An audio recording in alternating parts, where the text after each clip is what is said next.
Pero bien, yo ya tengo una invitada para poder hablar acerca de lo que está pasando aquí. Ella es, pues, en este caso ha sido excongresista también y está con nosotros ya conectados la doctora Rosa María Barca, a quien agradezco por estar con nosotros el día de hoy aquí en Al Aire. Muchas gracias. Al contrario, las gracias a usted, Stephanie. Buenas tardes. Bien, empecemos hablando acerca pues de lo que está pasando actualmente y estas declaraciones. ¿Qué opinión le merece las declaraciones que brindó en este caso Félix Chero? Bueno, en realidad, si nosotros escuchamos toda la entrevista que él tuvo, efectivamente fue una pregunta concreta con respecto a un procedimiento concreto y cuál sería el consejo que le haría al presidente en caso de que se niegue el voto de confianza. Es decir, más comentario creo que no merece porque de pronto estamos nosotros ayudando con ese mensaje de victimización que el gobierno está promoviendo. Ahora, si el subconsciente del ministro ha hecho que esto parezca más fuerte de lo que es y nosotros que estamos efectivamente además bastante a ver, ¿cómo lo podría decir? Bastante predispuestos a escuchar ese mensaje, dado que el presidente está en una postura bastante confrontacional, eh, puede ser que sí, sin embargo, creo que no merece mayor análisis. Ok, perfecto. En este caso también queremos hablar acerca pues de lo que vendría a ser la nueva composición de la mesa directiva. Queremos saber, pero también hablar un poquito acerca del desempeño que ha tenido la actual mesa directiva. ¿Qué es lo que opina usted acerca de eso? Ha sido una mesa directiva que ha trabajado efectivamente, como dicen los congresistas en sus informes, de forma intensa. Una mesa directiva que ha intentado incluso trabajar de la misma forma que el Ejecutivo, es decir, descentralizando las sesiones. No olvidemos que han hecho viajes fuera de Lima, han estado, por ejemplo, en Cajamarca y en otras regiones, y que la presidenta saliente ha sido muy intensa también con su actividad, no solo en Lima, sino como el Pleno, también ella en provincias. Sin embargo, la posición de la presidenta del Congreso, más bien sus características personales, sus formas, han puesto varias veces al Congreso en situaciones bastante incómodas, bastante difíciles y a las cuales debieron salir a dar explicaciones. De hecho, la presidenta lo ha hecho en más de una oportunidad. El desafío para el siguiente presidente del Congreso es grande en el sentido de recuperar la imagen que lamentablemente las formas de la presidenta han contribuido bastante a deteriorarlo.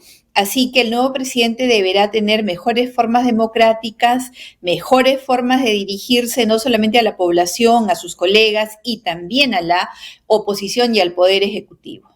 Bien, justamente hablando pues acerca de la presidenta, esta mesa directiva, tenemos también las declaraciones que el día de hoy dio Gladys Echaíz, donde no descartaba postular pues a la presidencia del Congreso. Ella indicó solo si el país me necesita. Pero ¿usted qué opina acerca de que ella pueda ser la persona que ocupe esta mesa directiva? El reglamento del Congreso, que tiene rango de ley, que es la ley orgánica del Congreso, dispone claramente que para poder pertenecer a la mesa directiva debe ser parte de una bancada.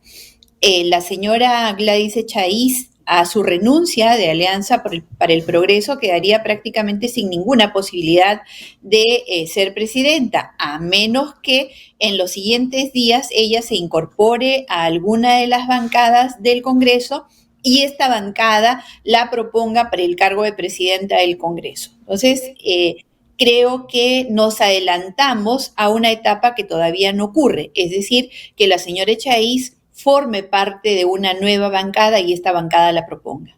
¿Y usted más o menos dónde cree que puedan ir las afinidades que ella podría tener para integrar esta nueva bancada? Al margen del enorme respeto que siento por la doctora Echaíz, no solamente como persona, sino como profesional, y la trayectoria que ella tiene, al margen de eso, insisto, respeto, admiro y hasta quiero a la congresista Gladys Echaíz. Sin embargo, yo soy muy crítica con respecto a los congresistas que abandonan sus bancadas. Cuando uno elige, ¿no? Cuando uno se somete a un proceso electoral, postula por un partido político al cual le ha pedido un espacio o ha aceptado una invitación por coincidencia ideológica, programática, de posición, de principios o de lo que fuere, para empezar. Y cuando resulta elegido, no solamente es elegido como persona por sus votos, sino que responde directamente a la elección del partido, dentro del cual ha obtenido obviamente la votación mayoritaria.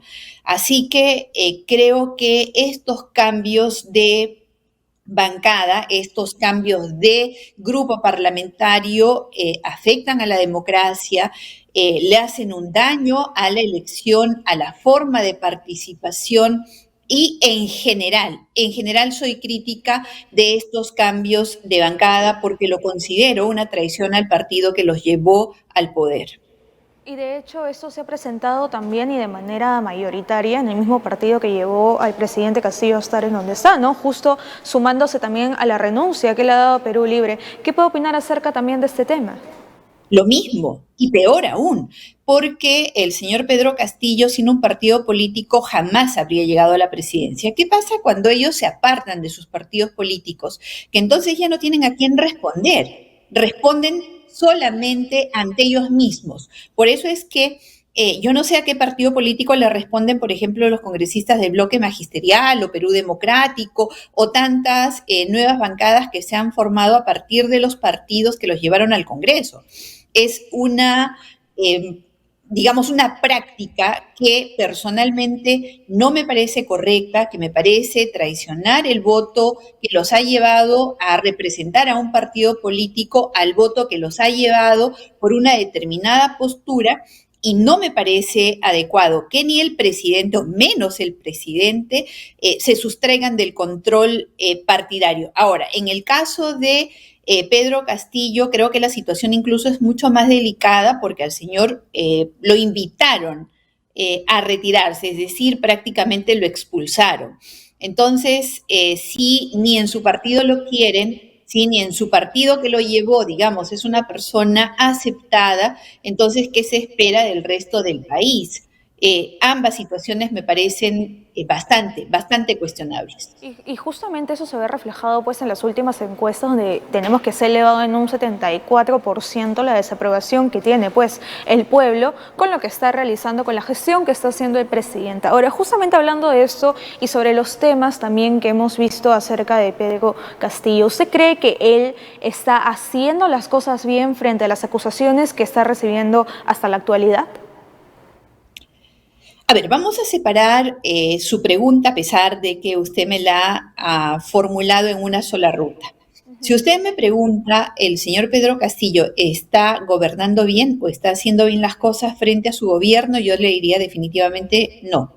El señor Pedro Castillo ha designado ministros con escasa capacidad, con nula experiencia, con nulo liderazgo, es decir, sus decisiones han sido lo suficientemente malas como para tener en una situación lamentable al país. Ahora, con respecto a las investigaciones, que fue su pregunta, nosotros debemos tomar en cuenta que la Constitución peruana, en su artículo 117, consagra la inmunidad presidencial, que en nuestro país es prácticamente una inmunidad heredada un reinado.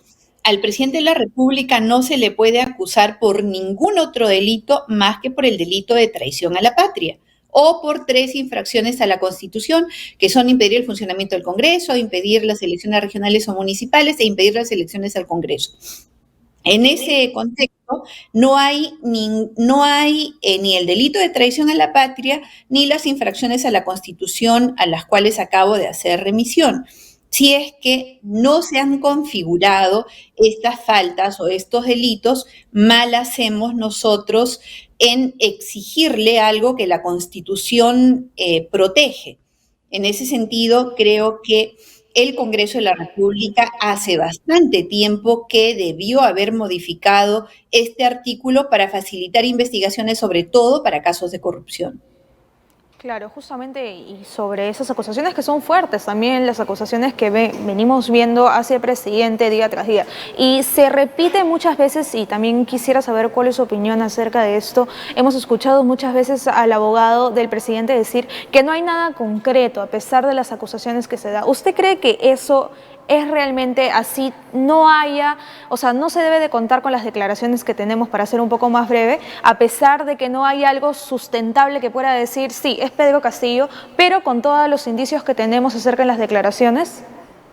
Lo que no hay es el camino libre para poder investigarlo. No hay el camino libre para poder acusarlo. Entonces, más allá de una indagación preliminar, esto no va a prosperar.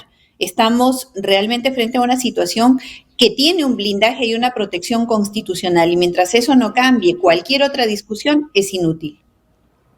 Claro, porque justamente venimos hablando acerca de declaraciones, pero por último estamos en una discusión, como usted dice, en la que no vamos a llegar a ningún punto, porque solamente nos estamos basando en declaraciones que se están brindando, pero hasta el momento no hay algo fehaciente, pues, que pueda de una vez decir es responsable de tal o es a consecuencia de tal.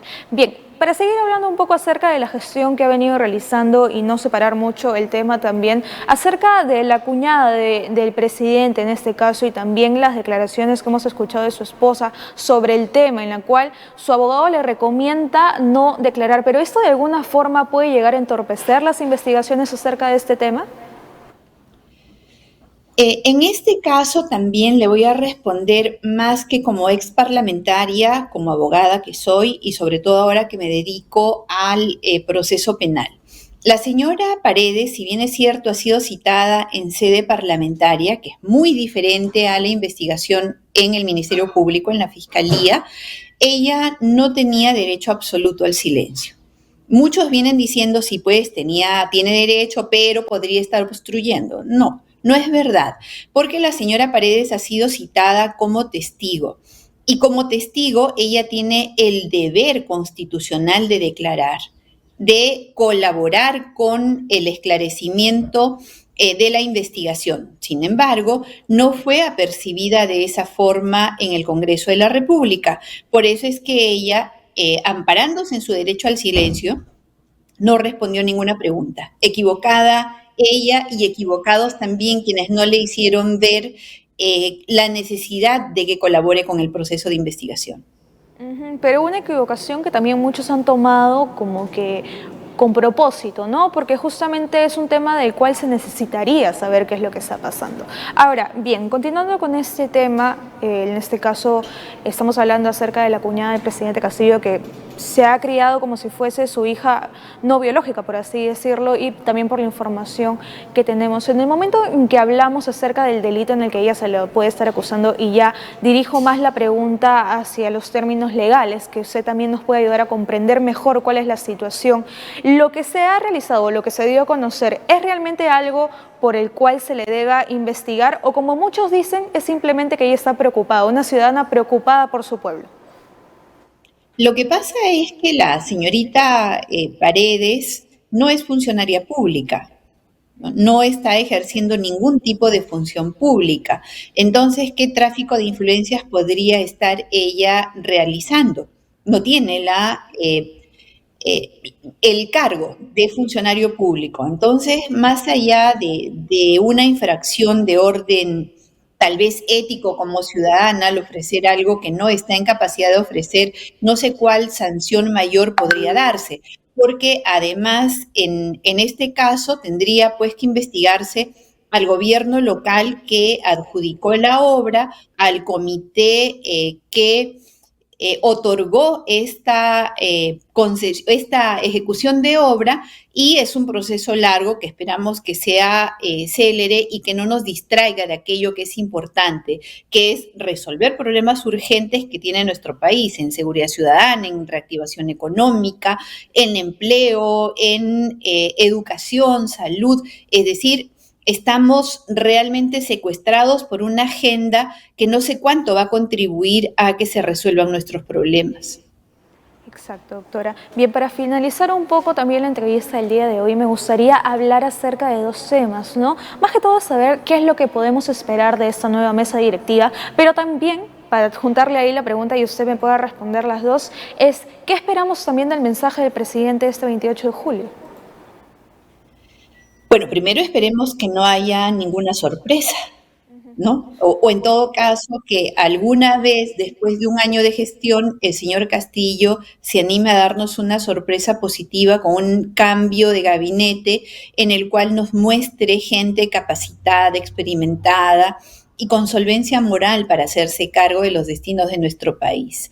La mesa directiva creo que tiene un reto enorme porque debe hacer un control político y una fiscalización real. Digamos que hemos finalizado un año con un promedio de un ministro cambiado cada 13 días. Tampoco es que ayude mucho a la estabilidad del gobierno que se cambie un ministro cada 13 días. Eso es inestabilidad aquí y en cualquier parte del mundo. Y que además el Congreso de la República en este proceso de fiscalización efectiva, más de hacer y menos de decir, realmente controle los actos del Poder Ejecutivo, realmente se instituya en esa balanza que equilibre, en ese plato de la balanza que equilibre el inmenso poder que tiene el Poder Ejecutivo y que logre además revertir esa imagen que en este momento está tan venida a menos, que se dediquen a trabajar efectivamente, que ya no sesionen desde la playa, que se guarden las formas de vida y que ojalá continúen dentro de sus bancadas para evitar más fragmentación. Bien, muchísimas gracias, doctora, por acompañarnos el día de hoy aquí en Al Aire y por hablarnos también un poco de este acontecer político que tenemos pues en la actualidad. Muchas gracias. Al contrario, Stephanie, las gracias a ustedes. Buenas tardes.